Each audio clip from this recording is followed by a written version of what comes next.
Okay.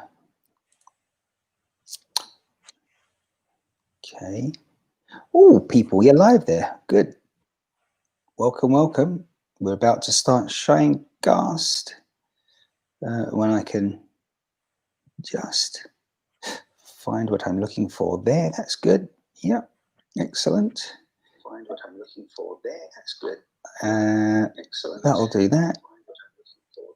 Good stuff. Did that.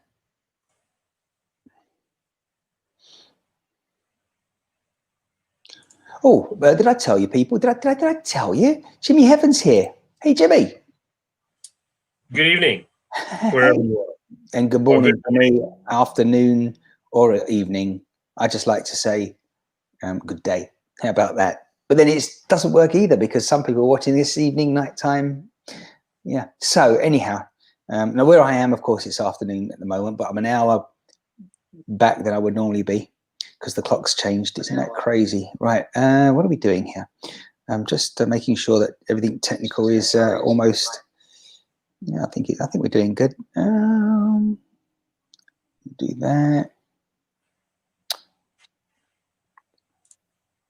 You're clicking away there, and I know what I need to do. And then I think we're there. Right. On that. Where the hell's my knife? Oh, it's not that bad. Really, really easy. Right, that there. And let's see. I think that's good. Ew. I can hear lots of glass almost smashing, not quite. Oh, no, what's going on there? Hold on. We're gonna choose between. Let's see what I'm gonna drink today. Yeah. Got a Chianti, Leonardo da Vinci. What was it called? What was this guy called? What was it? Virtue. How about Da Vinci? No, it's Da Vinci, but Da Vinci. Vesuvian Man, right? Chianti. What do we got? What else do we got? Nero Diavolo, Sicilia Terra di Vita. What is this? And it's not. And then we got a Mouton Cadet.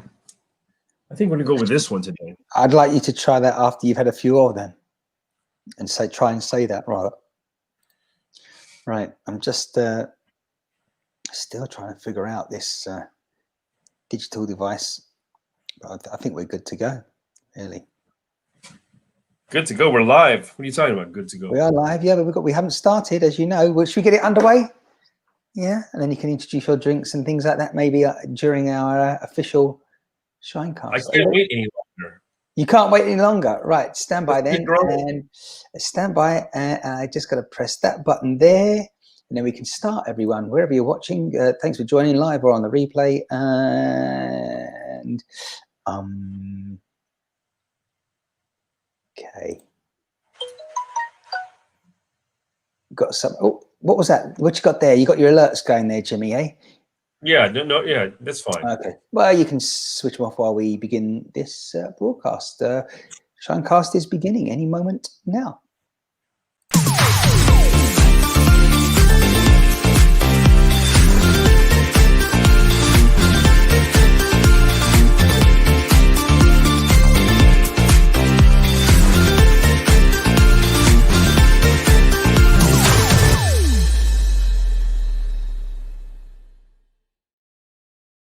Hey, we're here. It's the first one of November 2020. Welcome to ShineCast. I'm Martin Shine, and live and direct from the other side of the planet somewhat is Jimmy Heaven. He's over there.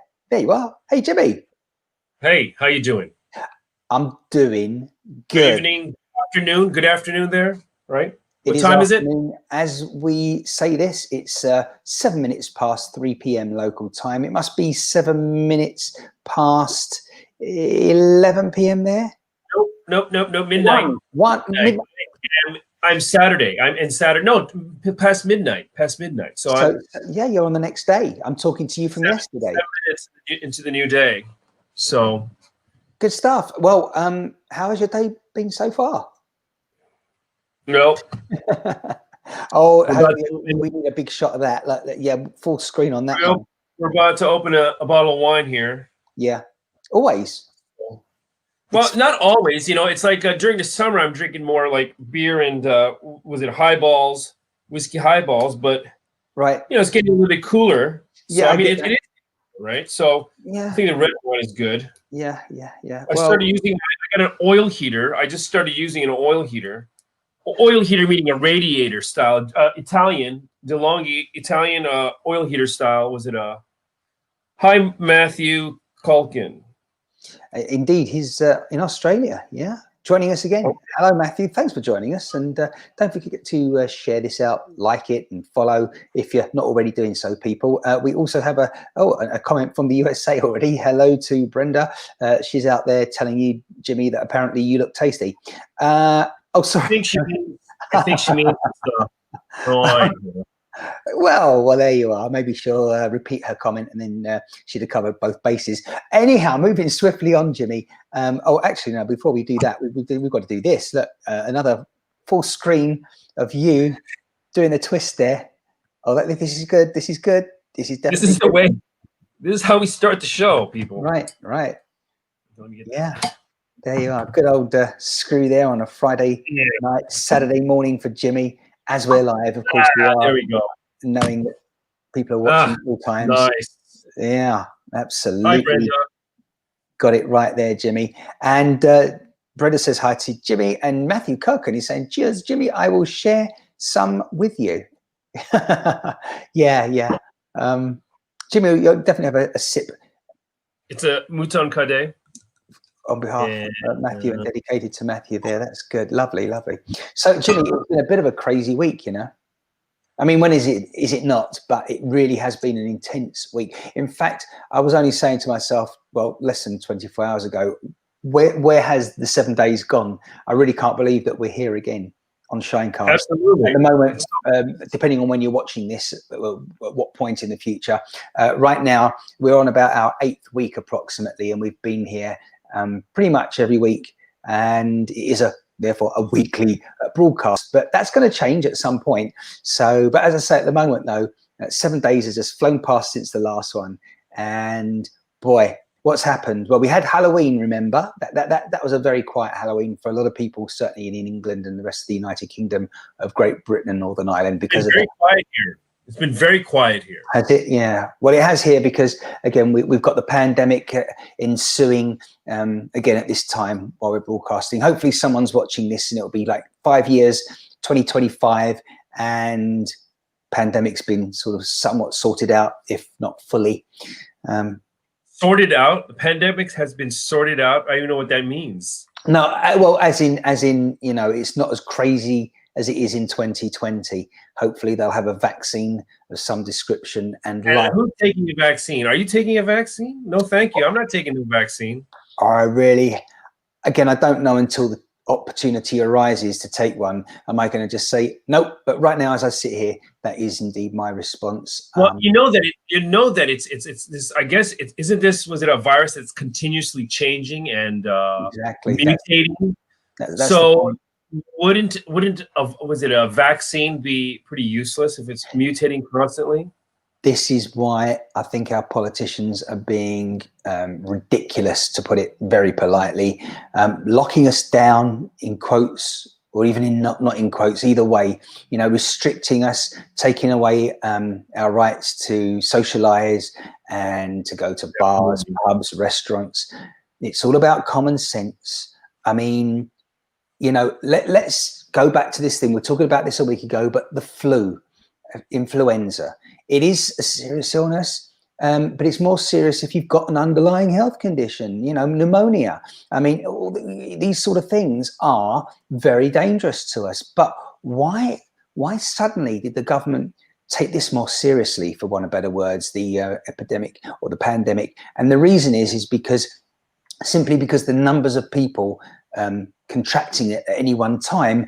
And I think the truth of the matter is they know that the system is underfunded. I'm talking about the health system. It's underfunded, and they know. I mean, we had an emergency declared a few days ago in the northwest of England, where the ambulance service could not handle non-essential calls. I mean, hopefully every call that they receive is essential to a certain degree, but they were literally saying, if it's not a case of the person was having difficulty breathing because they've been knocked off of a bike by a car and been injured in a way, as I say, that they're in significant pain and almost, seriously life-threatening, then please don't call. They can't breathe. That's the biggest problem. That's the biggest threat to life, is if you cannot breathe. So obviously that's the front of the line. The first thing they do when you call the emergency number here, which is 999 in the UK, the first response you get, well, first of all, you go through to sort of like an intermediate operator that it's a bit like the old days. Where do they route the call? Is it to the police, the ambulance, the fire service? And often people forget as well, they can call the Coast Guard and mountain rescue. But if you ask for an ambulance, it goes through to their control room. And the first thing you hear is, hello, ambulance service, is the patient breathing? That's the first question. Is the patient breathing?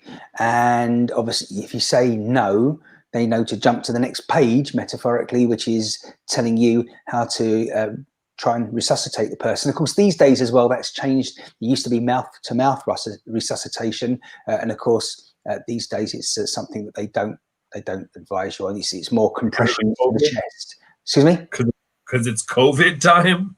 Well, there's that as well. Yeah, exactly. Just that small little complication, shall we say. Yeah, so we are in real strange times at the moment. They are overworked, underpaid in the medical services all over, particularly in the ambulance service, and particularly the first line responders in a hospital, the nurses, the doctors as well. Everyone, even the freaking, everyone, anyone, cleaners, catering staff, admin, Everybody's underpaid. Aren't we all? Is everybody underpaid? They have been. Sorry, Jimmy. Everybody's underpaid. Yeah, I think everyone would agree with that right now. People that are, but this is we're a bit delayed, by the way. Just want to, before we get. Yeah, I'll show her again. Yeah, is that good enough? There you go. All right, Mouton Cadet. Mouton Cadet. It's a style there. It's a Bordeaux kind of wine. Right. Well, an intense and understatement, says Brenda. Yes. Well, not if you're camping, unless you've got a trailer. But I know what you mean when you're talking about intense. Yes. Intense. How do you say that in Britain? It's intense. Intense. Yeah. Okay. As opposed to intent. Under canvas. And it can be quite intense. Yeah. Actually, what's the one I keep hearing on the radio is far too interesting. But people keep saying it. This is far too interesting. But if you have the far too somewhat pronounced too close together, far too interesting. No. Okay, so yeah, I think it's nap time for the toddlers now, Martin. Probably. Are you doing? Was it gas jokes now? Fart jokes? Is that what the deal is? Yeah, and I'm sure the average toddler knows all about farts and breaking wind. So yeah. Anyway, moving swiftly on though. It has been windy out, by the way. Talking about no, never mind. Right, it has been though. It's been pretty chilly out, but it's very sunny. What you were talking about earlier, I'm actually very interested in. Now, so you had your Halloween, right? You had your Halloween. It's pretty uneventful. Yeah. Right. And I mean, in Japan, we're closer, I think, compared to the rest of the world, we're a lot closer to normal than the rest of the world here. Now, but from what I understand, you had, was it about 24 hours ago, you had a march, a protest taking place in London at the beginning of the lockdowns. Mm-hmm. Is this what happened yesterday? The lockdowns happened Yesterday. Yeah, on Thursday, the 5th of November, 2020. So it was indeed. What time? Was there a time? Just over 24 hours, 36 hours ago. So yeah, Wednesday night, Thursday morning, midnight. And that's when they started protesting. Exactly at that time. There wasn't. They weren't protesting over here, really. Not in the streets and anywhere. Million Mask March. Sorry. Million Mask March. I'm not aware of that. I see. So can I just say, by the way, so to digress just a moment, I was like, what's this on my? I don't know if you can see on the screen there, Jimmy. I've got this. The sun is coming through the window, and I'm in a different location. So now, yeah, I've got this kind of look at it. And if I move my, oh my goodness, oh no. Anyway, we'll move on. It looks like this. It's almost like the stripes coming off of your flag or something there in the background. But yeah, onto my on the side of my face. That's what happens when the sun goes through the window. Right. Yeah, are you just checking out your sources there, Jimmy? London. This is London here. Yeah, I didn't see any protests immediately. Well, look at this. What's going on? This is after they have announced. Should I share our screen, perhaps? Yeah, I'm thinking this is after they have announced the protest. You mean the lockdown? Yeah, lockdown, yeah. But look at the amount of police out there. Yeah, again, underfunded, not enough police around. Is the sound on? Can you hear the sound? You can hear the sound, actually, yeah. Okay, good.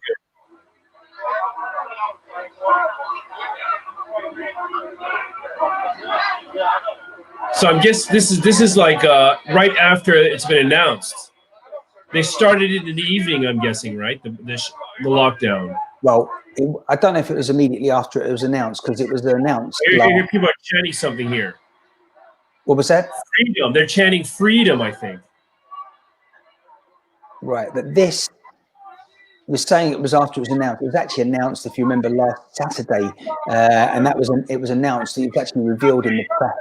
It had been leaked to the press that the government and planned rather on announcing this early in the week on a Monday, but they had to announce it on the Saturday because it had been leaked out. And yeah. Let's move forward. Let me move forward in this thing. Let's see what's going on here. Yeah. It's not looking too good, though. Once again, in the middle of the streets. They're walking in the middle of the streets. So much for social distancing, huh? No masks. I don't see any masks. Like in Japan, you wouldn't see this. Everybody's wearing masks in Japan. Outside, that's not true. Actually, I said that too far because I don't wear a mask outside on the streets unless it's a crowded street. The thing is, as well, well, this street, I'm going to wear a mask. In a situation like this, the problem is you don't know. Things can change in a moment. So for that reason, you should sensibly wear a mask. You know, do you know what I mean? You're walking along the street there. Someone may bump into you. You might turn around and there's someone immediately less than a meter away. Obviously, if it's this crowded, they need to wear a mask. Yeah, exactly. And but they're not doing so. They are. I do find it not too comfortable to wear a mask. It's not. I'm surprised that ShineCast wasn't out there filming this. Yeah, well, this looks to me, the lights are on. If you see above the police there, the Christmas lights, they were switched on, what, I think a couple of days ago. And the irony is they've switched the lights on. They cost a fortune to run. And for the next month, there's supposed to be no one in that area. No one there. So why did they leave the lights on now? They're going to be on now, what, for 4 weeks for no reason, for no one to see? They may as well have left it and saved a bit of money because everyone's crying out at the best of times that money is short when it comes to local government and funding this sort of thing. I wonder what street that is. That looks like it is Oxford Street, but I don't know the cross street is what I'm thinking. Not too far from a place called Oxford Circus, which is technically the most street W1. Ah, yeah, there you go. I can just see that. Yeah, well, yeah, but I can't see the street next to it. Is what I was saying. The side street there, but it's not too far, as I say, from a place called Oxford Circus. Can't be. Oh dear, what's the conversation going on there?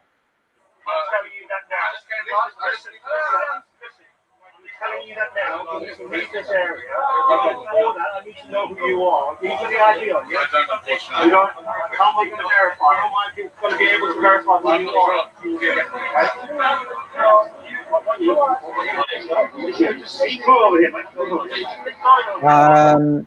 Why do they need to identify you? Identify. That's the most retarded thing. I'm This trying to police work out why they singled him out. Why did they need to single out that particular individual? I'm not sure. Why do they need his identity? Why does it need to? Is it they need him to be identified? As I want to know. Yeah, not sure.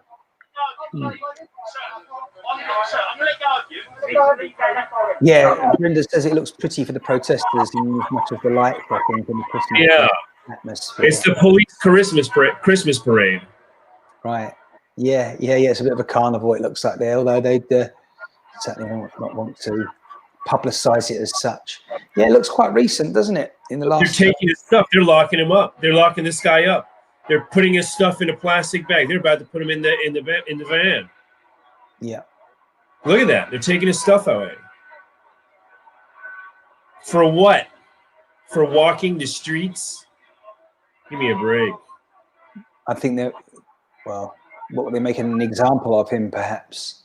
Like everyone's going to suddenly disperse because of that. I don't know. If the police would disappear, there'd be a lot less people on the street. It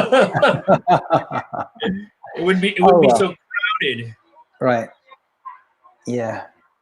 Look at it. There's more police than people out there. Give me a break. No, it's I see that. I don't know if you've noticed, but the words and letters on the lights are backwards, but then that's because we're looking at them from a different angle here. They're the right way round here, but as the camera turns around in the distance, they were back to front. We have all the technology in the world, but some things we can't help. Why there's so many cops out there? They're talking about the guy who they're locking away.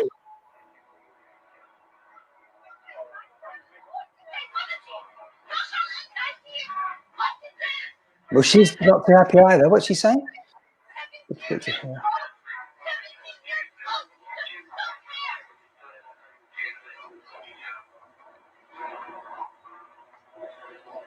Oh, right. That was a busy night for the police, wasn't it? I live 10 minutes up the road. Yeah, they're arresting people for nothing. Like this is gonna. What is this gonna do? Arresting these people. What is this gonna do?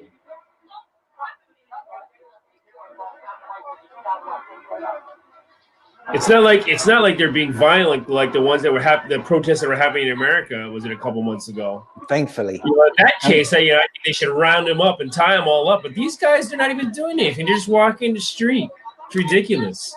I guess it's all relative. I mean, look, let's face it. The police don't have ammunition. The average police officer there, so it's a bit more low key, shall we say? This is ridiculous. I don't even know if this is really a protest. It says it's a protest, but it's not really a protest. It's just cops interfering with people's routine. Well, I don't know what it says, where you picked that up from, but yeah. Yeah, but look at it. There's more, and the news cameras are okay out there. If you got a giant camera with a huge lens, you're going to be okay. Right.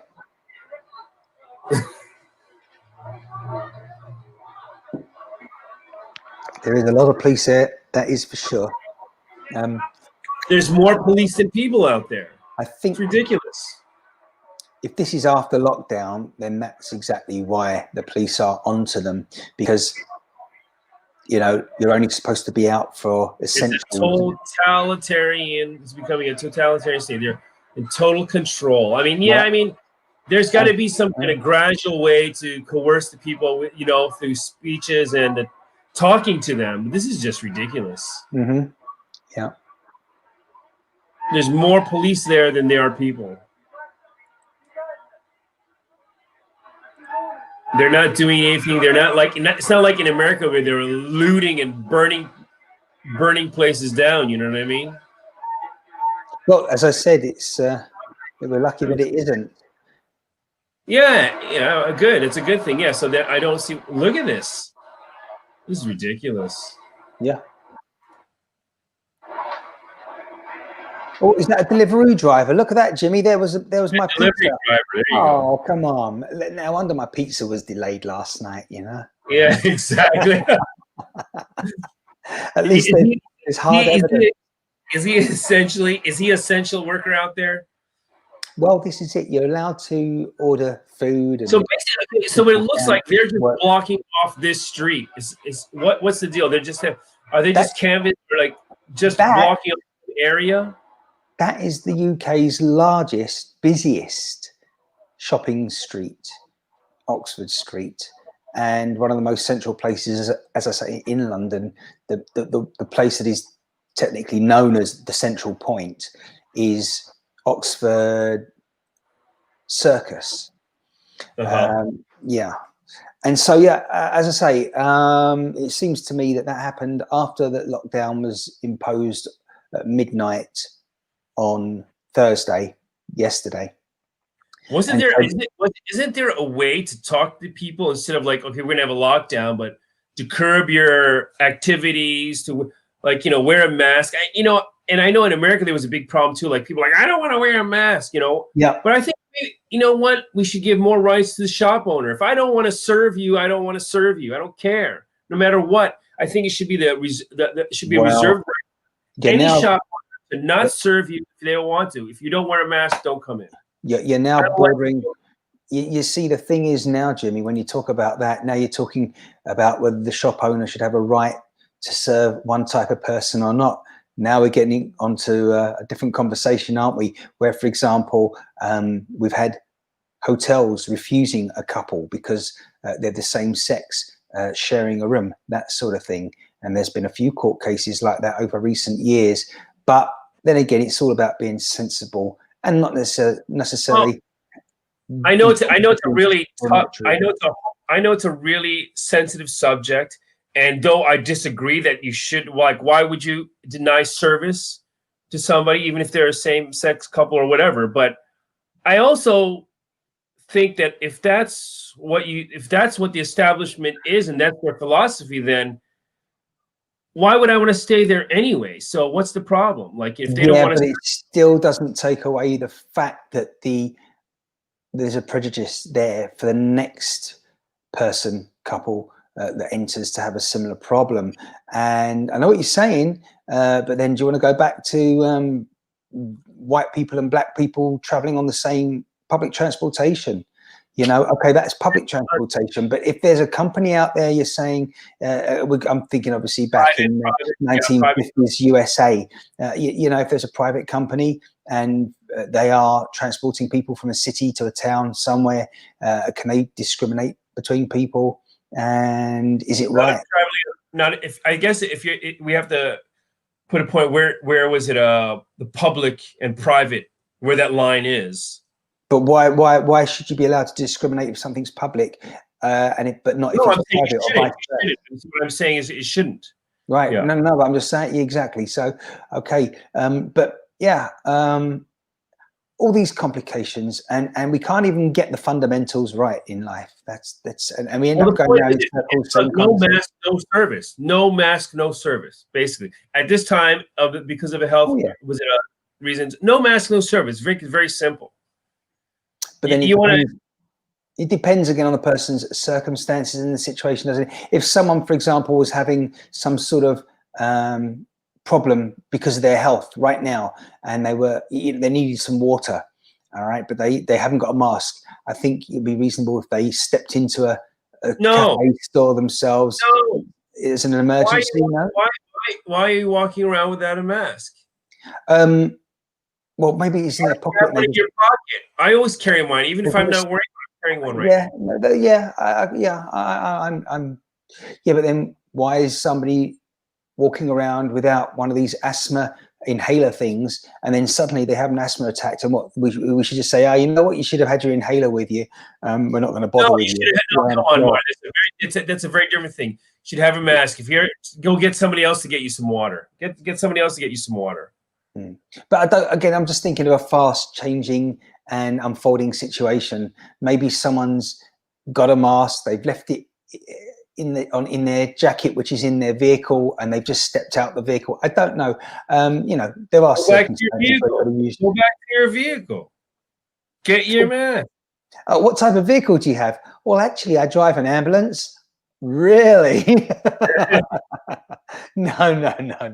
Well, here's my point: is I have become a little less.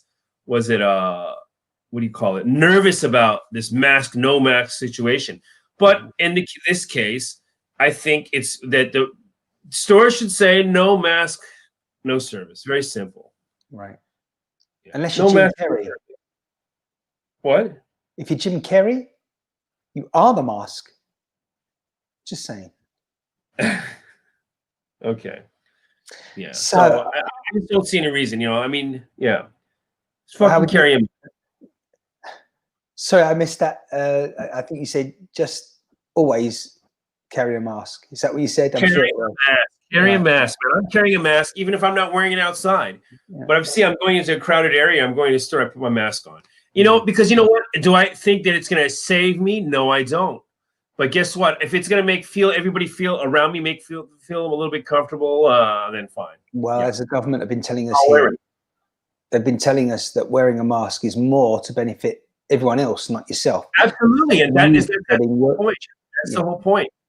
It's not going to save you from the virus, but you know what? It's going to cut it down a lot. If somebody's coughing, if you're coughing, you accidentally cough, and you might have the virus. You're going to spread it a lot faster if you don't wear a mask. So, is it going to protect you from the virus? No, but absolutely, yeah. There's no argument about that. Just wear the mask, makes everybody feel a little bit comfortable. It depends what one you're wearing as well, what type, how it's been manufactured. I mean, that people are wearing now material. No. They're not. Was it N95s? Okay, look. Right. I don't care if you're wearing a handkerchief around your mouth. Okay, just anything to block some of the flow of. Here's a funny thing. I think it's a shame, but like when you, especially here in cases in Japan, they're always happening at the same place in the same kind of situation. Mm-hmm. So they're not happening at restaurants. Right. They're always happening at bars, nightclubs, an area where people are drinking and they are raising their voice. So there's more air coming out, more spit or whatever coming out of their mouth. And these are the kind of places. Yeah, because of the alcohol. They're raising their voice, yelling, which I'm doing right now. This is why the government have decided that it's best you don't have bars and pubs open, and ultimately we're now locking down again. We've shut them totally for 4 weeks across the UK. And I kind of understand it. I totally understand it. The point is, I don't go. I'm not going. They're open here, but I'm not going. No, I haven't been for quite a while. And I mean, realistically, I think this is all. Listen, the government have said there's a lockdown until December the 2nd, 2020, but then they're asked by certainly journalists, well, does this mean that definitely on December the 2nd, 2020, the restrictions will be lifted and people will be able to go to shopping malls and pubs, bars, and continue as normal as possible? And bars, I love the pubs and bars, but the pubs and bars, this is a big problem. The pubs and bars, nightclubs where there's alcohol being yeah, exactly. But the government, shopping centers, restaurants, I don't see a problem with those places. The government could not. Quiet, they're not shouting. They're eating quietly. Then that's okay. The store, you're going shopping. You're not shouting all over the place. I think it's okay. It's not a big deal. It's usually where it's spreading is the same places. It's unfortunately where. The place I love the most, the pub and the bar. So in the nightclub. Yeah. This is all true. But the question the government are continuing to be asked now and not answering, well, they are answering it. They're being asked, will the restrictions that we're now under definitely finish on the date they've given? And absolutely. The truth is, well, as the government have said, the law, they're going to have to go back to Parliament and to other politicians to confirm if they want it. The restrictions will definitely end on the date on December 2. But will they be extended? Will there be an application by the government to have the restrictions extended? well, that they can't answer, can they? They can't be sure that on that particular date, the value, the R number, has gone down significantly and as low as they need it to, which is below 1 for people spreading the virus. And they just can't be sure. No one knows what's going to happen in the future. Below Otherwise, what? below Below R1. So R, remember we spoke about this recently. R is the basically the reproduction value of the virus. So if R is below 1, then it means that we're in a more safe situation, in as much as when I go outside, I'm not going to be infecting as many people. If the R number is below 1, it's the number of people that I would infect when I go out. That is called the R number, right? And so at the moment, it's much higher than 1. I think it's more than double at one point recently. So we're waiting for that to go down. And in order to guarantee it goes down as quick as possible, that's why we've got this, well, somewhat of a lockdown on at the moment. So we can only go out to stores for essentials, for food, you know, the supermarket, grocery store. And there are certain stores that are remaining open that couldn't open initially when this all first started and they had the first lockdown, because then they had no idea about anything. They just needed to lock everything down and get a grip of the situation. Have they done that? Somewhat, but still they've got a long way to go. Do you know what they should be doing now in the next 4 weeks is sorting out their track, trace and isolate system, because it's just shocking. It really is. It's not even worth speaking about. We've heard of staff members telling us how ridiculous that is and what a bit of a farce it is. It's just, yeah, it is a system that's broken at the moment, and they've spent over 13 billion pounds sterling. So that's like over 15 billion US dollars, something like that, approximately. And they still haven't got a system that works, but Uber works daily, tracks cars, you know where it is at any second, looking at your mobile phone, digital device, cell phone. But what do you want to track, though? What do you want to track? They want to track people where we've been and track. So if you go somewhere, okay, you want to know that you've been somewhere. So when somebody's identified as having the virus today and they were at a bar yesterday and you're at the same bar, you need to know that, and the government want to be able to identify you so they can ring you and say, hey, I am so against that. Well, they're saying that to track you. They're saying, yeah, effectively, they're saying that they want to be able, obviously, to contact you. And that's why when you go to pubs, bars and restaurants now, it's the law, the establishment that you visit have to take your contact details, either an email address or a phone number. How many people have been giving false information as well? That's the thing. It's show your ID. You need to show your ID to drink. Show your ID. Jimmy, we don't have, this is the point, we don't have a national ID system in the UK. We don't have an ID card. Really? Yeah. So therefore, they're putting this system in place, as I say, trying to make sure that when you go into no driver's license, but not everyone drives. For sure, but reasons. You have no identification, really. Which I think is great. Yeah, I think that's great. I wish. I don't think you have to carry our identity. I'm so against identification. The point is that I carry it because it's a hassle, but I'm totally against it. Yeah, well, but yeah. You know what?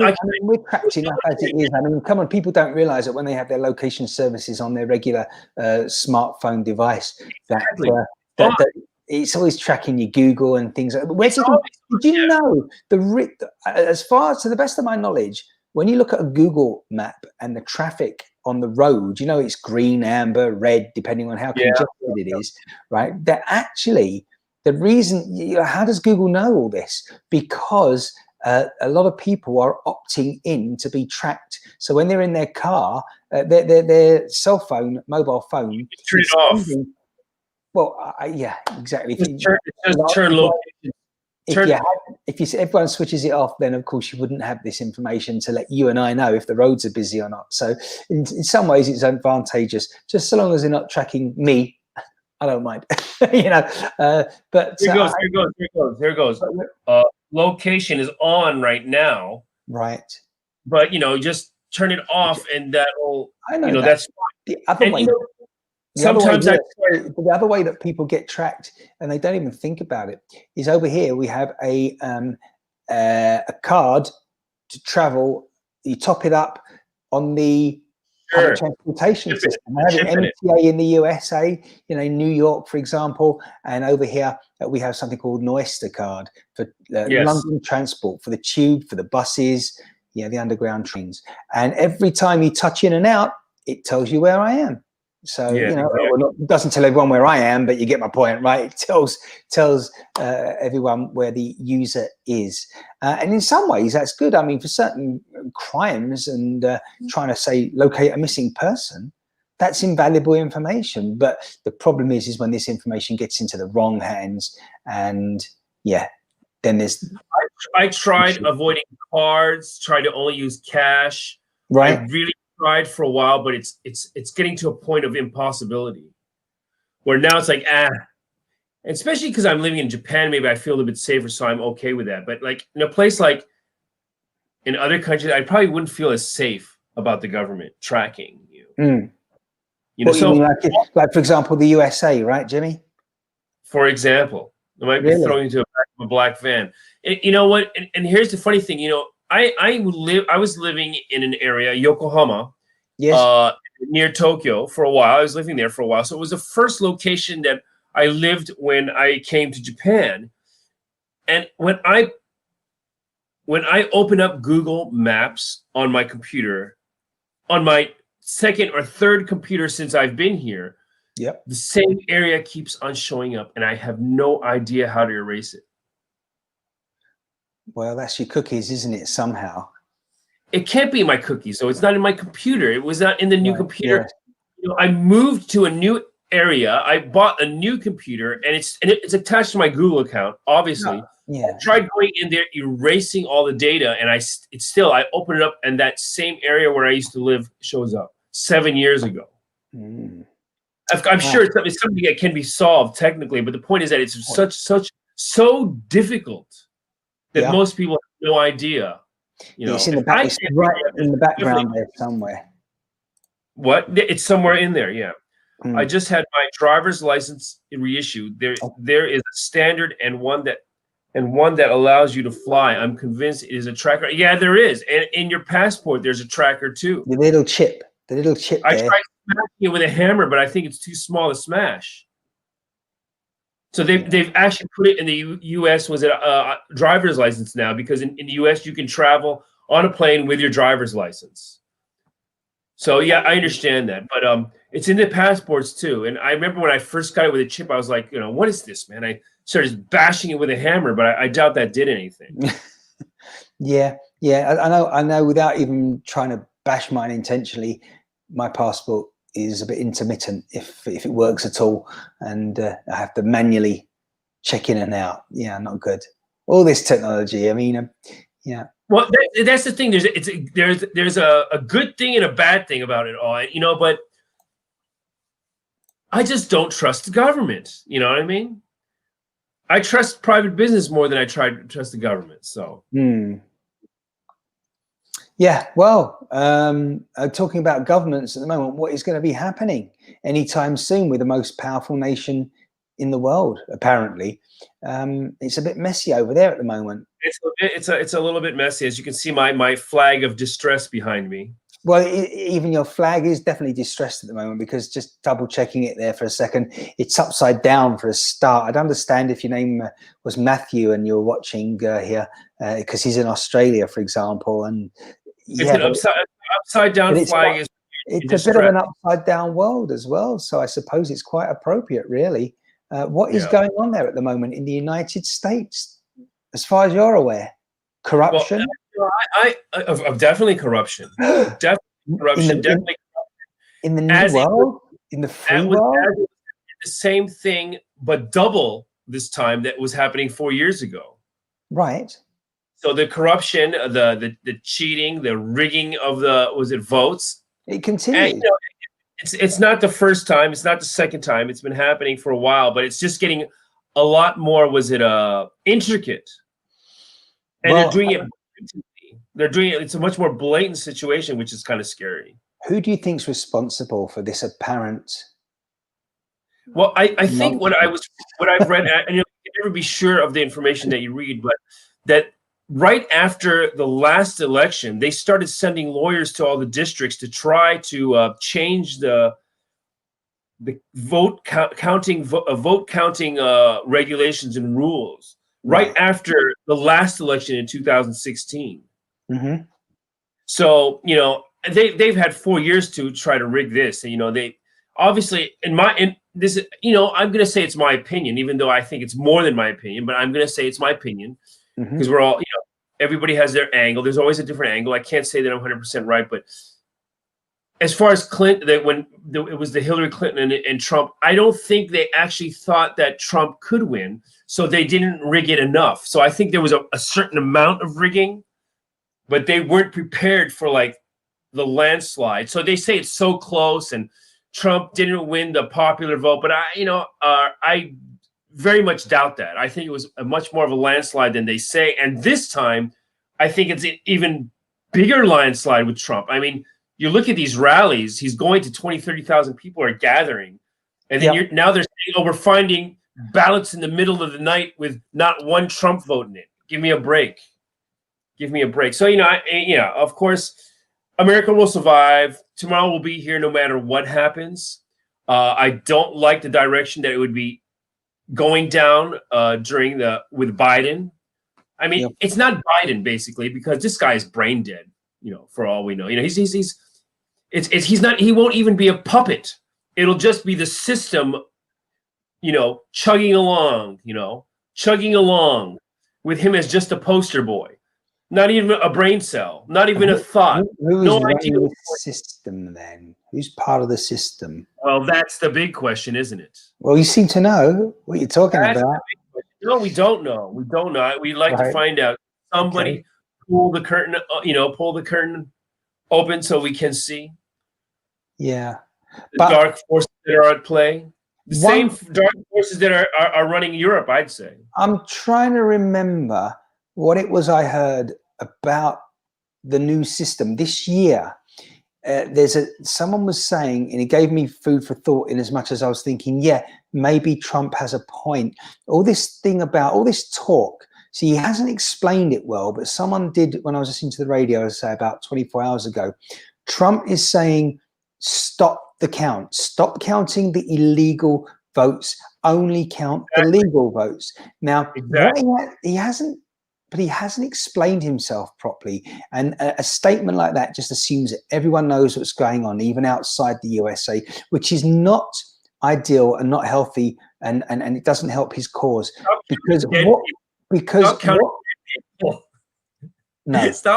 dead people. What it is, as far as I'm aware, someone was saying that. I'm just trying to literally remember now. It was along the lines of previously the mailing votes, when they came in, I think they had to have something else with them that either had to be signed or ID'd against the person sending them in, whereas this time they didn't have to. So they didn't have to have the ID of the voter. They're changing the regulations so they can manipulate. Not changing. They had an argument in the United States. It's like saying not everybody can get an ID.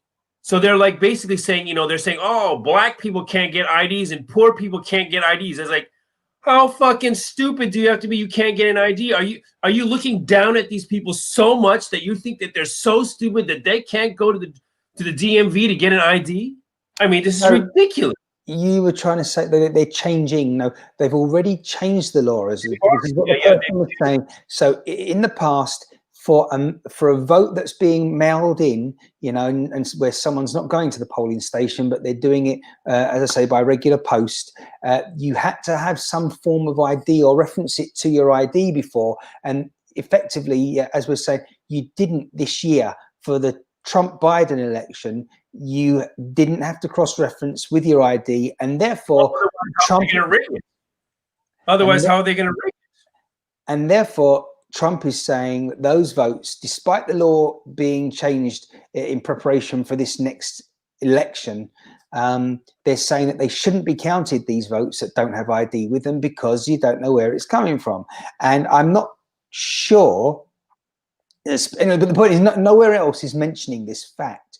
So when he says they're illegal votes, I think that's kind of potentially, anyway, what he's referring to and alluding to and referencing. Absolutely. But if he hasn't explained that, I haven't heard it once. I heard him approximately, how long ago was it? Was it 20 hours ago, something like that, where he addressed the nation and he babbled off and he just talked and talked and talked. And it was quite draining to listen to, let alone for him. It must have been terrible for him to stand there. But the room was silence. The press room in the White House. He's not. The way he speaks is not. It's a. No, come on. Yeah. Usually it's all that. It's and then and all that. Not so much any of this. But there was none of that last night. And I'm just remembering the way he stood there, and he was very monotonal, and he wasn't carrying himself off in a good way. And I just think now it sounded more like a loser. Just throwing his toys out of the pram. It really did, and he could have at least sounded a bit more, I say, professional about it, less throwing your dummy pacifier away and doing a tantrum, and it just wasn't. Well, a lot of people say that. Yeah, I understand what you're saying. And it was just droning on. And it just felt like it was someone who knew they were going to lose, maybe for the wrong reasons. Maybe for the right reasons, but still, I mean, he's going to carry this on and take legal action here, there, and everywhere. I hope he does. But it is potential now that when he leaves the White House, as we were talking about just briefly before we went live, the situation is he's got like half of the nation backing him up. So the problem that they've got now. And someone did mention this earlier on today when I was listening to a news item, is that because he's got so many supporters now, he can potentially go away and he can become an independent politician and candidate. So next time round, he might get back in again. And he will be a threat to the Republicans as well as the Democrats. The Republicans will have a problem on their hands once, because I think it is a case of not so much if, but when Trump is told that he no longer has the keys to the White House. Here's the thing: is I want to make clear. It's like, for me, I dislike the two-party system very much, and how many do you think there be? 11? Huh? How many parties should there be? Well, not two. Definitely not two. So my deal is, okay, so was it but we're not talking one party, right? We're not talking I dislike the Republicans. I dislike the Democrats, but I really dislike the Democrats because they are the party of the KKK, and there's no way getting around it. They're the party of the KKK. And, the Republicans are the party of Lincoln. They were created. He was the first Republican. So, but I still don't like the Republicans. I don't like establishment Republicans. I don't like establishment Democrats. I don't like lawyers that become politicians, and I don't like career politicians. There's a lot of them. There's a lot of lawyers that become lawyers, become politicians. I can't stand them. I can't stand them. They're criminals. Criminals. They're liars. They're professional liars. Well, let's get it. Let's get this right. You need to know the law to break the law. Not all. Huh? Not all lawyers are bad, but I'm telling you, they're professional liars.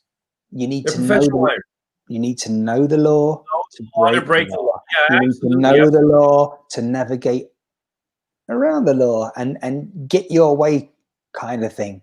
Well, I prefer business owners, doctors. I like, people that had their own businesses or worked in the private sector. The thing is, though, Jimmy, fact, These people, again, like we say, if you know what's going on there as a lawyer and a barrister, I get we have a lot of that here in the UK at the moment, certainly people who are now politicians. But it seems to me that often they talk a lot, but say very little, just like our Prime Minister has been recently as well, in my opinion. Yeah. There you are. There's a comment on the screen for you. Yeah, I see it. He has been used to get in his way. Now, it's a typical form of disappointment and anger for any person who loses. And you know what? I would be very disappointed and angry too. I'd be pissed, man. Well, you wouldn't be human if you were not disappointed at losing an election. By the way, I've always said it's not about disappointing at losing an election. It's not even a disappointing about losing an election. It's not a fair election. It's a fake, false, concocted election. Welcome to the real world, Mr. Trump. Yeah, all right, the world is not a fair place. A whole and you know what? The thing is, most of us, all right, don't have a podium and a platform to express our dissatisfaction at the injustices that we're put through. And I'm referring there, as I say that, to at least 2, maybe 3 very personal matters that I've dealt with over the last, 5-6 years. And I tell you now that often that there is no justice. And I'll repeat now, as I will do in the future, the reason the justice system works is because when there's an injustice, there is an equal injustice inversely in the opposite direction, so it all balances out. And it's just like karma. Are you talking about karma now? No, this is the point. It's not karma. What I'm saying is that, say for example, I'm dealt an injustice. You know, I go and take someone to a small claims court because I've lost some money and I bought an item and it wasn't working properly, and I'm right. The truth is that I'm right, but when it goes to court, for some reason, the court finds me to be a liar and not correct, and that vendor gets away with it. Okay, and that actually was a misjustice. Somewhere down the road, whether it's tomorrow or next week, there'll be a similar case, and in the same way, the customer, in the same position that I was in, is the liar, and they're taking a vendor, a store, a restaurant to court because they got food. They say they got food poisoning there, the customer, but actually they didn't. Yeah. However, the restaurant is found liable and have to spend $15,000 on the whole case and to settle up with the person because the court sees in favor of the wrong party. And you're absolutely right. So it equals its way out. And that's the same for when people go to jail. People don't go to jail because they get off, but then the next court case, they do go to jail and they shouldn't. And the system seems to work because it's 50-50 all the way. Yeah, but it can't be 50-50. It cannot be 50. Hold on, let me finish. So 50, it's always 50-50. Like, you know, there's 100 court cases, 50 get off. Of the people that were being, the defendants, they get off, and 50% of the defendants don't get off. They get sent to jail. But the point is, 50% of those that get sent to jail shouldn't have, and 50% of those that were let off and were seen to be innocent were actually guilty. Do you see my point? That's what I'm saying. I see your point. I don't know if the 50-50 is a pretty big number of people going to jail that shouldn't have gone to jail. I'm telling you now, it says that's the most it can be, right, in terms of being a system that is failing. But honestly, and a lot of people America has a big problem with that. They're sending a lot of people to jail who does not deserve to go to jail. Yeah, but the average person in the street is like, the system's working. The average person is, it's working. You know, it's nothing to do with me because I never get in trouble with the law and I just get on with my life. But it's nice to see on the media that someone else has gone to jail, you know, because they rammed someone's car on the highway, freeway, whatever, and they shouldn't have done it. But wait a minute, there may have been a damn good reason why, and that other person that got rammed or whatever actually was the as equal to blame, if not more.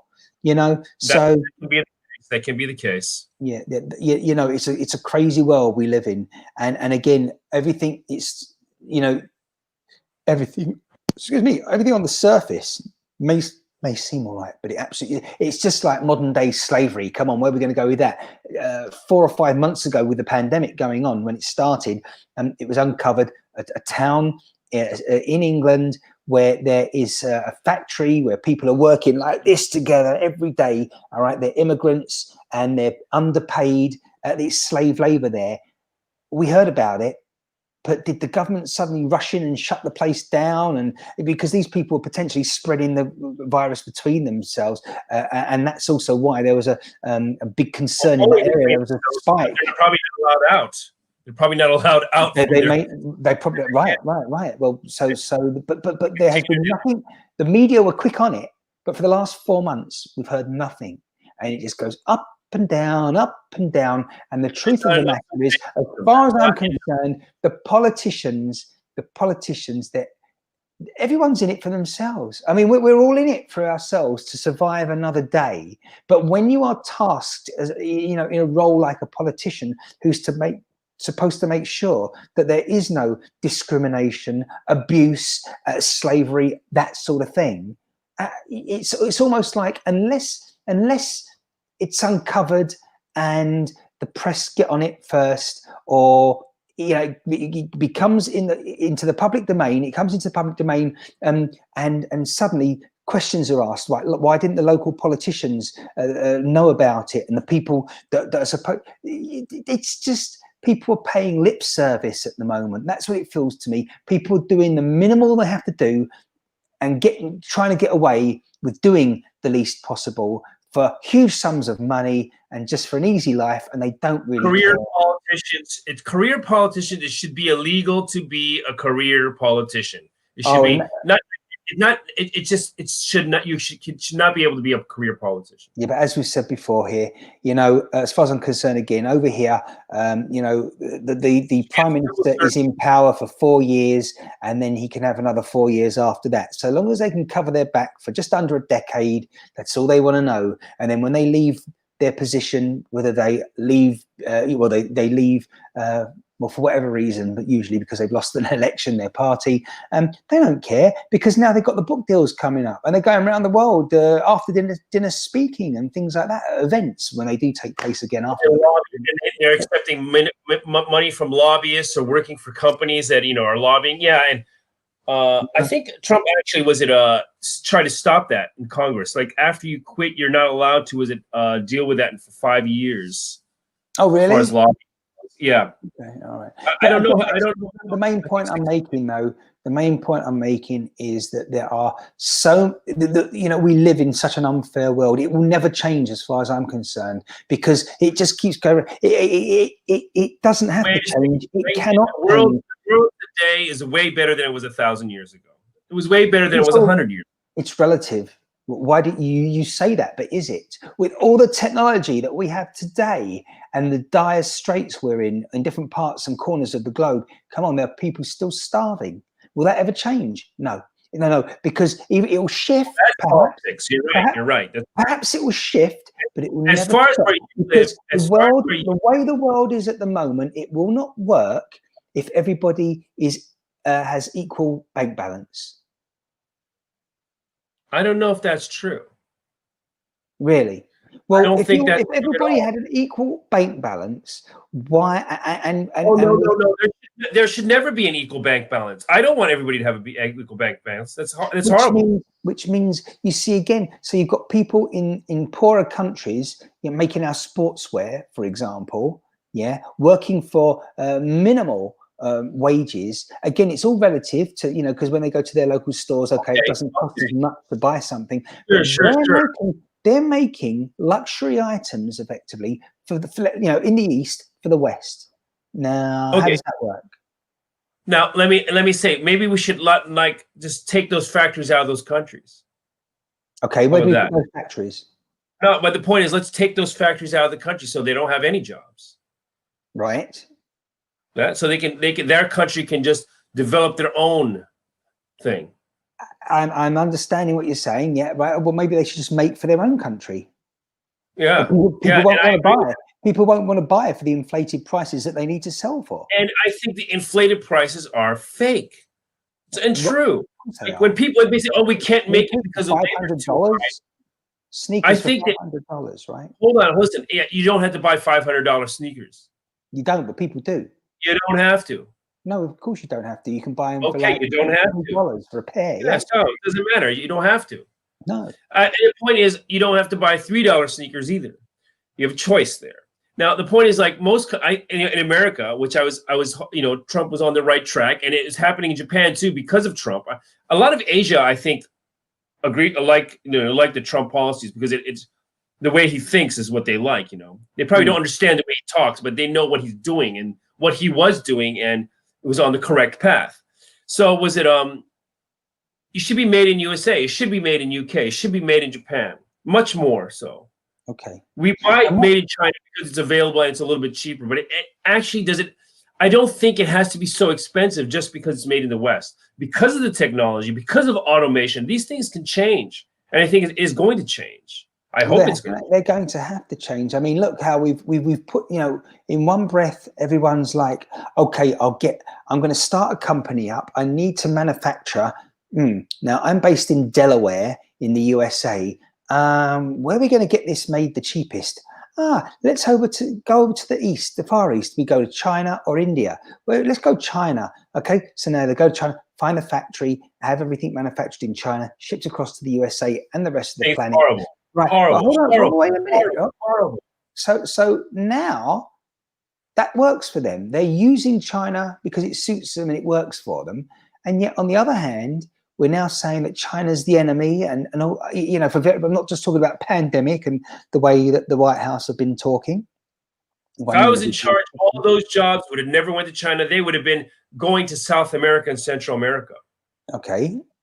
To stop the flow of immigrants. These just desperate immigrants trying to cross the border. They're not coming here because they love America. They're coming here because they want jobs. Not here. I'm in Japan. They're not going to America. They're going to America because of jobs, because of economic reasons. And immigration is a bad thing, is it? Huh? Immigration. No, it's absolutely not. It's absolutely not. I think there's a certain flow that you have to have. But people rushing because of their finances, they're coming over, and these jobs were being sent from America to China. I think they should have developed. Was it South America? Was it much closer neighbors first? But I don't know. The thing is, often immigration yields opportunities for those that are, those individuals that decide they want to go to a new world, new country, and having new experiences in a lifestyle. That I accept. Yeah, but prime example. But that's not most of the cases. Most of the cases go to countries, and a lot of people hate the country that they're going to. Okay, yeah. Well, they are because why? Because they've been lied to, particularly over here, when people are going in boats from France because they've trekked across Asia and Europe to reach France, and then the English Channel, where they then have to go across in a boat on their own, risk their lives to England. And when they get to England, much earlier, they need to be stopped at a much earlier point somewhere. And when they get to England, they're like, wait a minute, this isn't what we were promised and expected, because they realize it's not as easy, because they've actually paid people trafficking. You're right. You're right. You're right. I was thinking though, what I was trying to say, can I just say before I forget, right?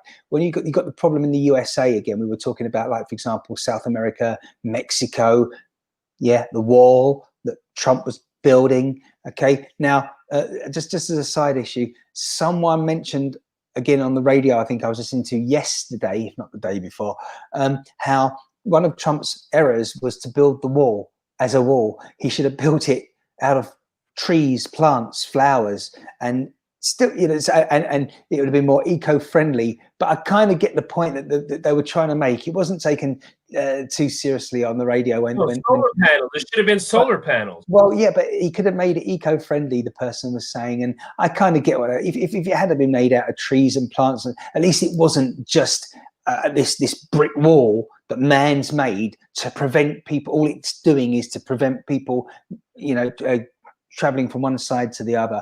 Okay, at least it's got a bit of a purpose in as much as an eco-friendly purpose. Trees, forest rate for that. So anyhow, I digress, as I say, just sidetracked slightly. It sort of half made me chuckle when I heard this person, because I mean, yeah, sure, it would definitely look better.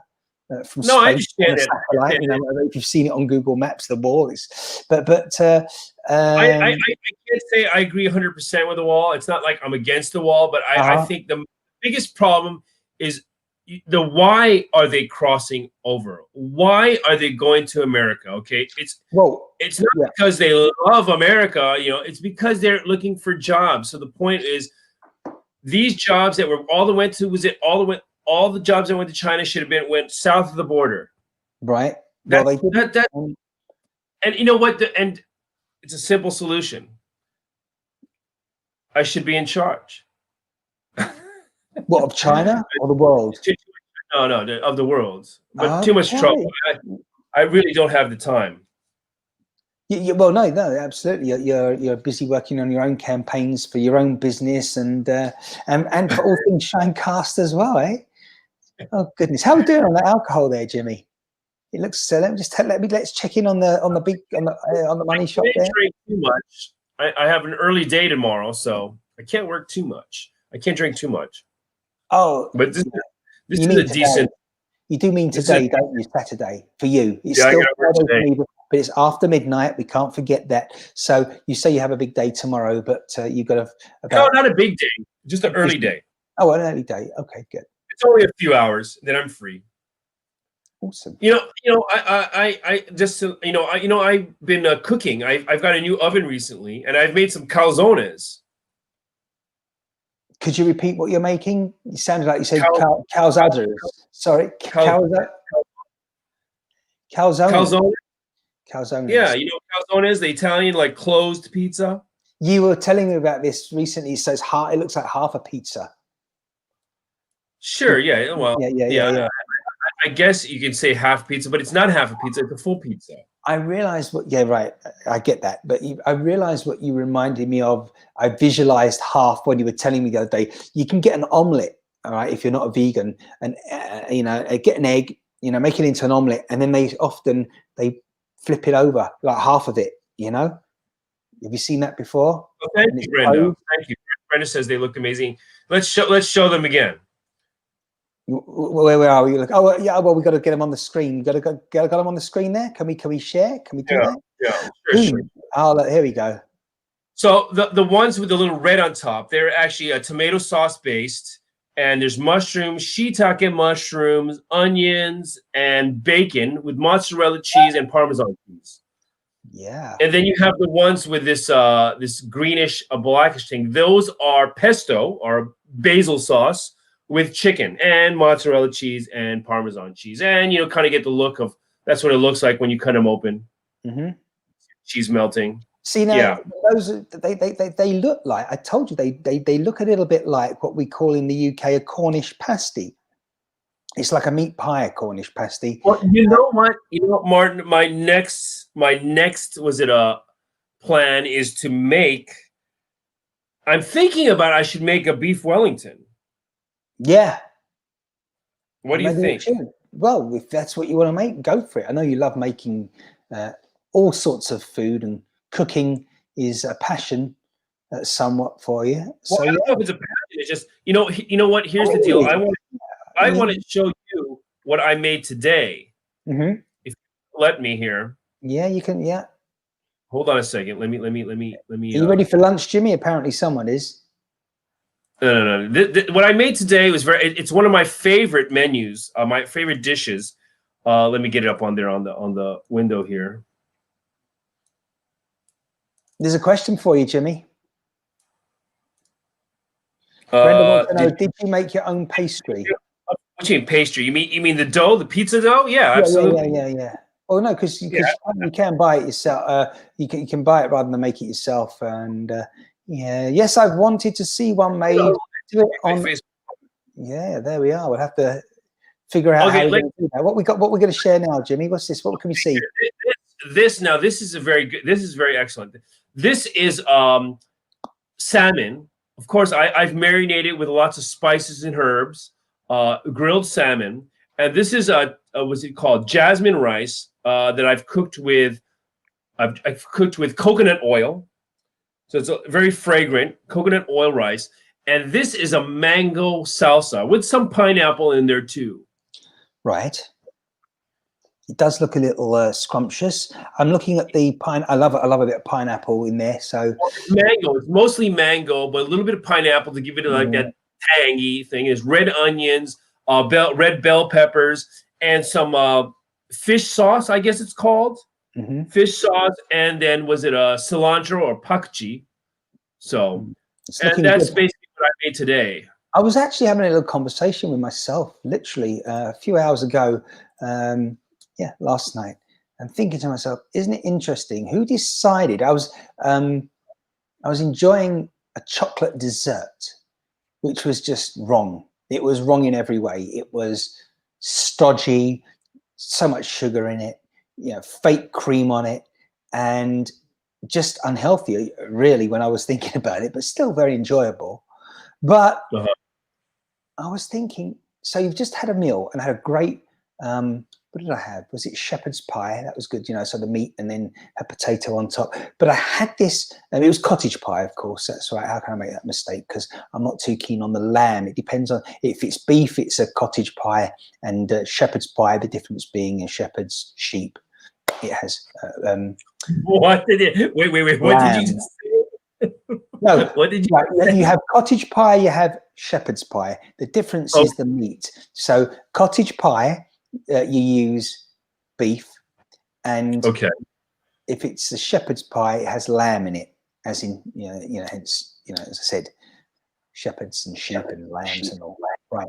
So what I'm saying is, I was eating that, and I was like, wow, that was I had that delicious. Then I had my dessert, and towards the end of the dessert, I was thinking, wait a minute, I've just destroyed what was a nice sort of healthy, decent meal with this junk that I'm eating. Who decided that when you've had your main meal, it's time for a dessert?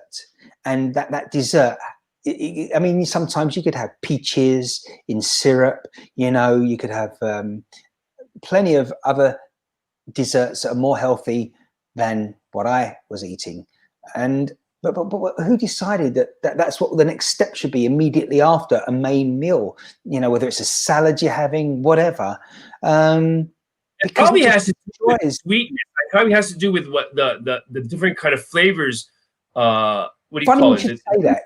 Yeah, order of flavors. Because when I had previously, you have spicy Indian food. They give you like this yogurt type of dessert, don't they, to cool your lips, for example, because they're stinging and buzzing from all the spices. I can't remember exactly what the specific names are of the foods, but so that's true in that respect. So that might, but still, I just wonder how that concept has come about. Why do you need dessert? Because you name me a dessert that's more healthy than you don't need it.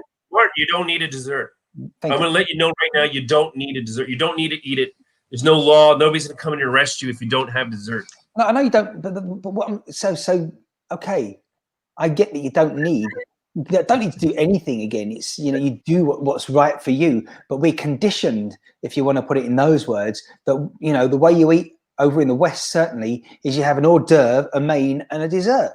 And quite frankly, just stick with your main course. Should be enough, and just a bit more if it's not enough. But it's interesting. Brenda was asking, do either of you like quinoa? Quinoa, is it like some kind of seeds? I don't know, it sounds like it, doesn't it? Yes, all about the taste buds. What? You see, we're behind on the comments now. It's great. Quinoa is great. I have no idea what I'm talking about. Quinoa is great. I think it's like the seeds. The seed. It's kind of like, I think vegetarians would probably use it in place of a lot of things. It's probably yes.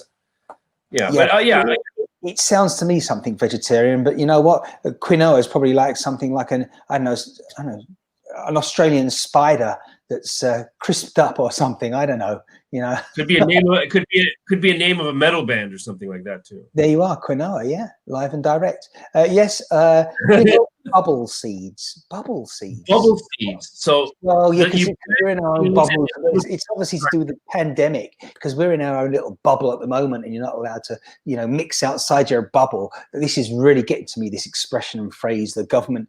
I mean, sometimes they on a bubble.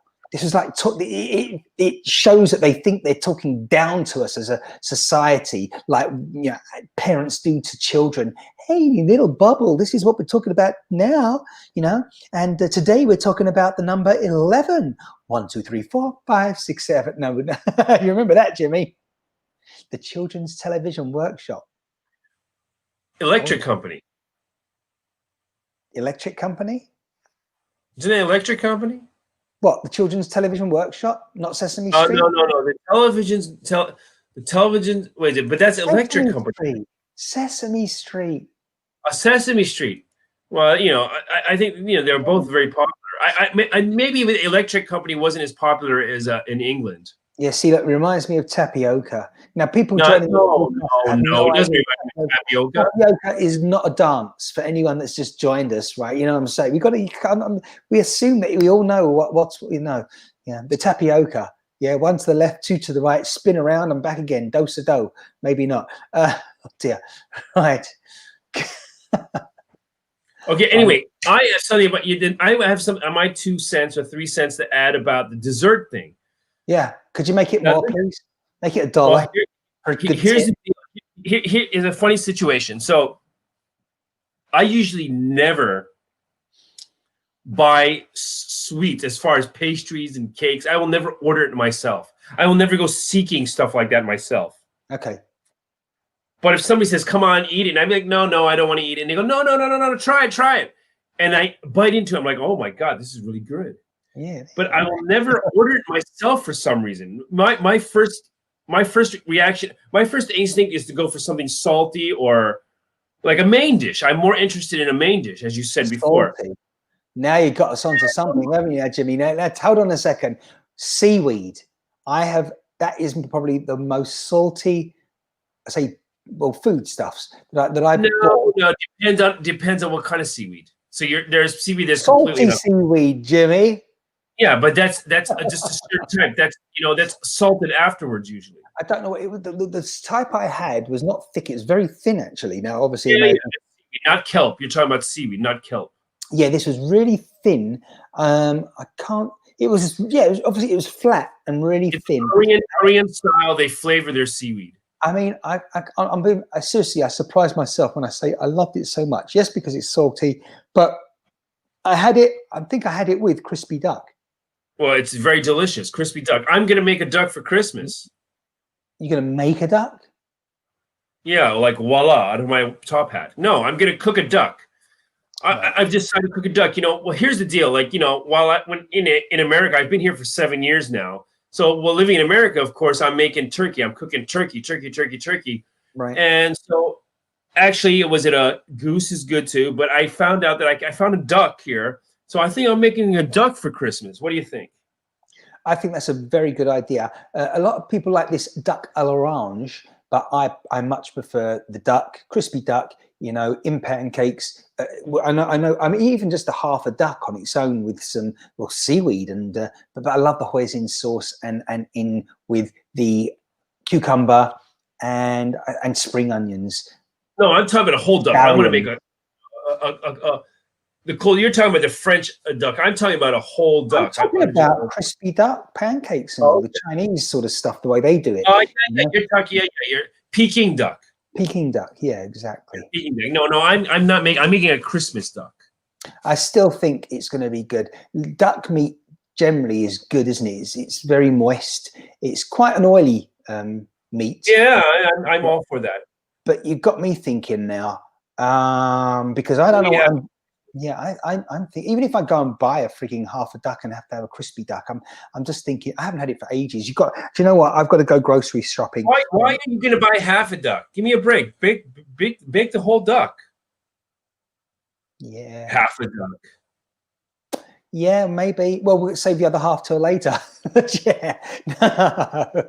I definitely. You got me thinking now. It's just something I haven't had for ages, and even if I just go buy.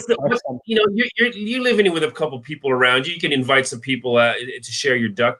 Yeah. What is the common thing in England? I mean, I know in America it's either ham or turkey. I mean, I guess in an older time it would have been you could use a goose. for Christmas, it's always been turkey. All right, of course, in the USA, they always have turkey at Thanksgiving, and it's funny because in the UK, they have turkey at Christmas too. They have turkey at Christmas too. Yeah, but we have two. Yeah, we have two. But the joke is, we have two main days at Christmas. We have Christmas Day, and then the following day, which is called Boxing Day, and we've always and you get both those days off of work if you work full time. In the USA, this is why I could never get my head around it, because for years I'm used to what they have in the UK, and then I go to the USA and everybody has like one day off for Christmas Day, and they're back to work the next day, and I'm like, really? No, that's not true. Depends. Yeah, depends on what kind of job you got.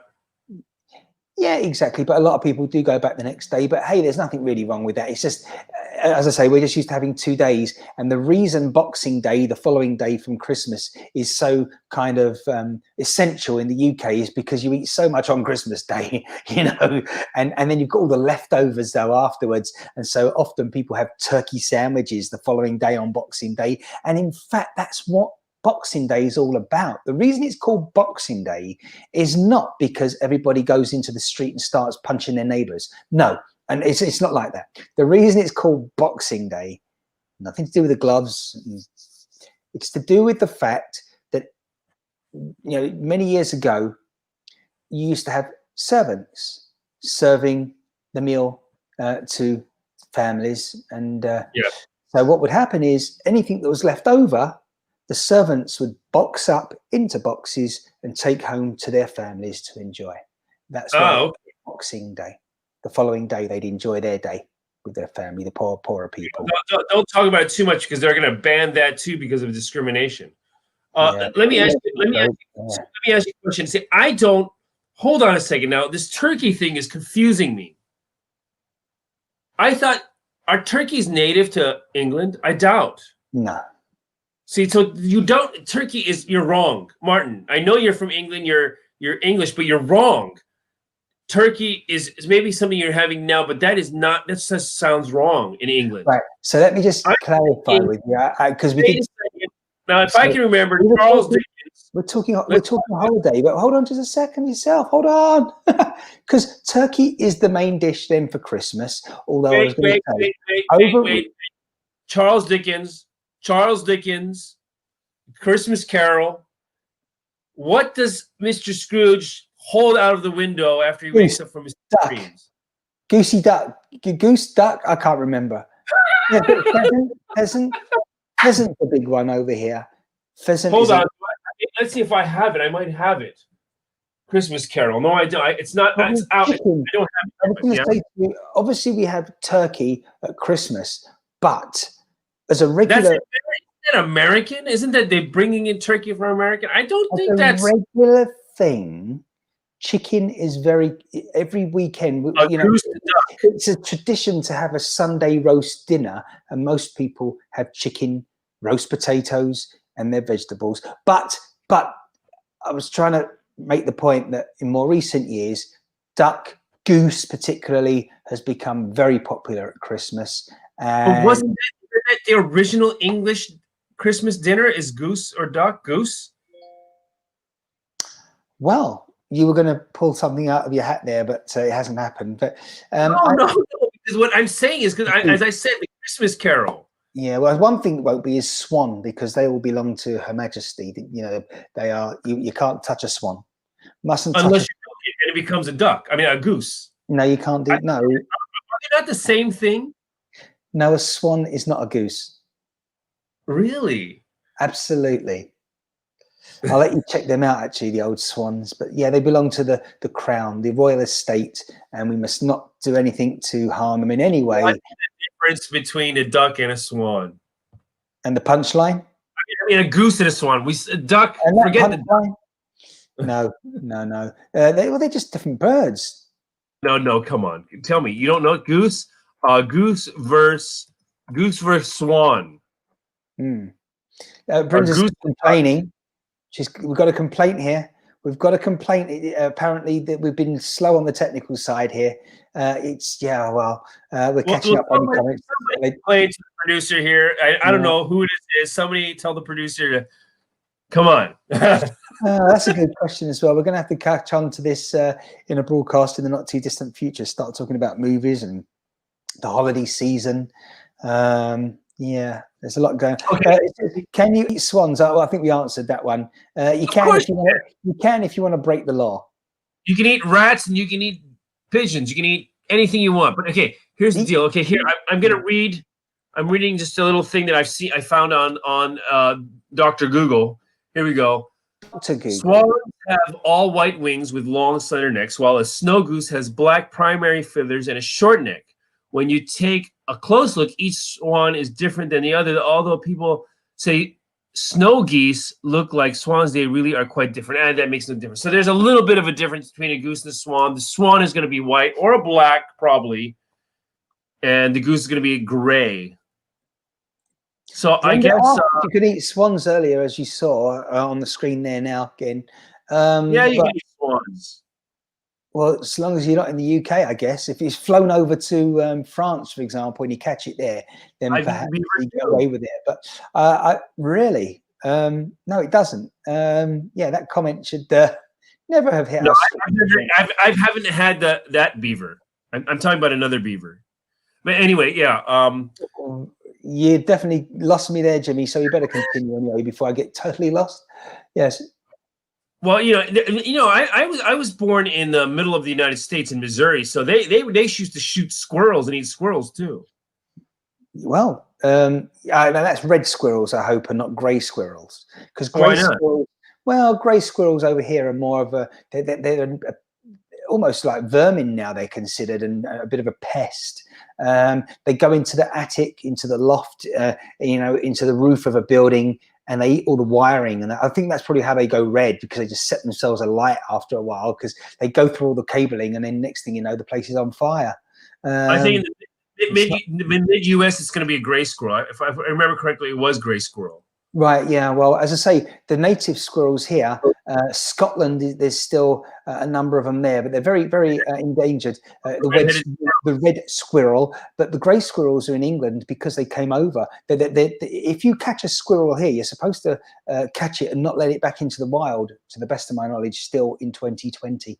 Okay, here we go. Here, Brenda says, I've eaten squirrels and rabbit. Yeah, rabbit. I think rabbit used to be a very common Christmas, a winter food too. Isn't quail's eggs? You say you've eaten that quail. Quail's eggs is apparently something. I'll say ew, no, thank you at the moment. But why? I don't know really. Maybe I've seen them. They're quite very small, aren't they? Quail eggs are very common in Japan. They use it. They use it in dishes because it's a decoration, also because they're very small. I don't know. I haven't eaten a quail. Yeah, I've got to try it. I suppose.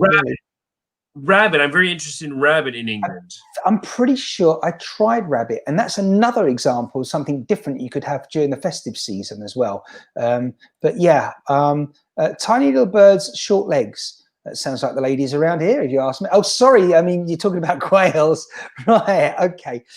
Oh dear, got to get back on track, and I'm losing focus now because Jimmy, we've been here for quite a while, you know.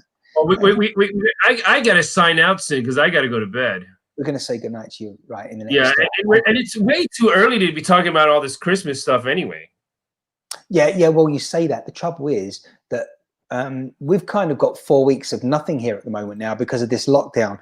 And then if it's, over on December the 2nd, as I say, the current regulations will expire on the 2nd of December, definitely. But whether or not they're extended. It's less than a month. Which I think it's going to be extended. I think that we'll see anyway. But the point is, we're talking about the festival season right now is not a bad thing because it's going to be here before we know it. It's going to be over before we know it. Hopefully, 2020 is going to be over before we know it. After everything, this is not going to be a year that goes down well in history, as we know. But what I didn't say earlier on is, judging by the way government and officials are talking now, realistically, they're just delaying. They're just keeping us sort of penned in at the moment, aren't they? You know, and just keep on. It's like they keep dangling the carrot. Oh, maybe this month. Oh, we'll just do a little bit longer, a little bit longer, a little bit. Just tell us it's not going to be until summertime before you expect the next or the first vaccine in the next sort of stage of this process. It's very funny. In Japan, they got the complete opposite thing where they're telling everybody to go travel. We're traveling everywhere. I'm booking travel. I'm booking dates for the next 3 months to travel around, to go to Universal Studios in Japan, maybe go to Disneyland also, go to see some nature. I love that. You're going around Japan to see things all USA, frigging Disney, yeah, Universal. Yeah. Let me tell you. Let me tell you something very interesting. So here's the thing. Disneyland, of course, was shut down. Okay, right. Tokyo Disney was shut down. It opened up in August. Right. Yeah. Yep. There hasn't been any cases that's coming out of Disneyland of COVID. Right. Incredible. I still don't know why they got it so under control here. I think it's something to do with the language too. Well, maybe Disney characters just don't, you know, sort of no cluster cases, no nothing, you know. It's something to do with that. It's a yeah. Actually, I'm probably going to upgrade my fake tree this year. Never too early. Yeah. I think I got a like 120 centimeter one. I'm thinking I'm upgrade to 180 because I just moved into another apartment. Oh, okay. Well, we'll be seeing that soon, I hope. Well, yeah, I'll be taking pictures of that. Jimmy, you got to be up early. That's right. Today for you. It's really hard. I'm always having a good time with you. Was it nonsense? Or was it conversations that have no end in sight? But we got to end it somewhere. As we've said, going forward, we will make sure there's a bit of an agenda. That way, we've covered all the bases and points for that particular broadcast, and that's all going to be good. We've got another comment coming in. Look! I bet you have one of those foil trees. Oh, not a foil one. I don't have. I have like the natural-looking fake plastic tree. Right. Growing up, we used to always have real trees, but you know they become so messy. You have to clean up after it, and I'm in Japan. A lot more difficult to find a real tree, so the fake tree is fine. More about that soon. Jimmy, how did we do on the drink in the end? The glass is looking a little bit what at the moment? The glass, you know what? The glass really means nothing because it's what's in the bottle. Well, yes. But we're putting a cap on that. I doubt it'll last till next week. It's probably best that you do indeed put that cork on it. Or is it? Yeah. There you go. It was not a screw top this time. Well, I'm hoping you have a weekend, Martin, all locked in. I'm actually going out because it's to do with work. I've got a lot of things to do with work and stuff. Do you know, it's really funny, but do you know, by the way, my face, if you notice now, the reason the light's not on my face, because right now it's 20 minutes to 5 as we're broadcasting. I know some people are watching the replay. They're in Hawaii on the beach and it's sort of like 3:30 in the afternoon, bright sunlight. But here, I can tell you, it's already dark outside. So during this broadcast, it now becomes dark because the clock's all changed recently. I read somewhere, it was a great one to end with. Oh, exactly. I was going to mention that it does always look broken, and I didn't actually pick up on that, Jimmy, but there you are. It's much better now, and it's perfectly on the screen now in full, and it doesn't look broken. Lovely. But yes. Bohemian Crystal. Just final thoughts. Someone did mention, as I say, what with it getting dark out now, that they were very unhappy about putting the clocks back. Last week is when it happened. At the time of recording this and broadcasting this, it was a week ago the clocks changed. And the reason they didn't want to put the clocks back an hour is it because it meant that now they had to suffer yet another hour of 2020. And it's been such a bad year for a lot of people, for most people, I would say, that you really don't need anything additional in the way of minutes, hours. I feel for everybody. I've been having quite a good year, so I mean, it's very strange. You know, like she has the same exact wine glasses, but my year has been pretty good. I have had a pretty good year. I know there's a lot of people that have lost their jobs and have had a lot of trouble this year, but in actual fact that because I'm online and most of what I do is online, that my online presence is growing, and it's pretty good. Who is Candavu? Oh, I don't know, but Candavu's just joined us a little bit late. Over there, someone's having, this is Jimmy. Just a reminder, that's a hands up moment from Brenda, because it just looks like that, particularly when it's all lowercase. You know, the LOL. Anyway, listen, we're going to get out of here, and we'll be here next week with a special one, won't we? Yeah. I'll be reporting from a location for the first 10 minutes. Yeah, something like that. That's the plan anyway. We're going to leave it as loose as that at the moment with people. We will indeed. What's got a Montrealer. Right. Welcome. Thank you for joining. Don't forget to share, like, follow, and join us on the next one live, because this live broadcast, as I say this, is about to end. But of course, you can join us next time. And in this case, the plan is to be live in another 7 days' time, if not before. Yeah, and we like to talk to some of you out there. Absolutely. So we didn't this time, but I think that's going to be happening again, because it has happened recently in the not too distant future. And thank you for, as I say, stopping by Canada, and I hope you're doing well there in Canada. Montreal. Yeah, indeed. So until next time, there's a thanks to both. Yeah, thank you for joining. Whoever you are, wherever you are, just floating past. Often people do float past, particularly on Periscope, and they just float in, float out, and they never say anything, which is fine. But as long as you are aware that you do have the opportunity to interact, because that's what this is all about. Until next time, Jimmy, I hope you have a pleasant rest of your Saturday once you wake up and that sort of thing. So thank you for joining us, Jimmy. Good night, everyone. See you Jimmy, next week. Now I'm going to do that, which I think Jimmy possibly thought I'd already done, which is cut him off for good reasons, of course. He wants to get to sleep. He needs to get to sleep. He's got a busy day ahead. So have I. Well, certainly here it's the evening time, and I've got loads to be doing. So that's certainly what I'm going to carry on with, is a bit of work. And you stay safe out there. And until next time, as ever, it's been Jimmy Heaven from Japan, and myself, Martin Shine, from England, here saying goodbye on and from ShineCast. Bye-bye for now.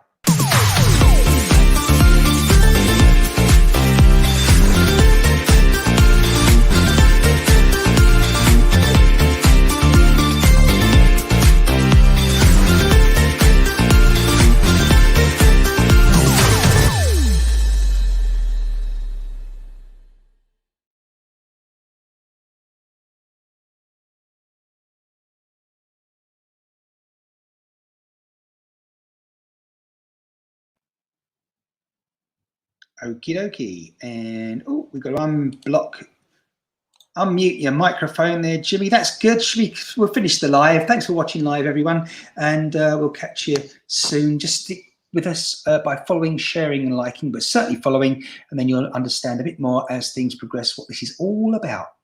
And the answer is our community that we're building here. So please be a part of it if you want to be. Right. Where are we?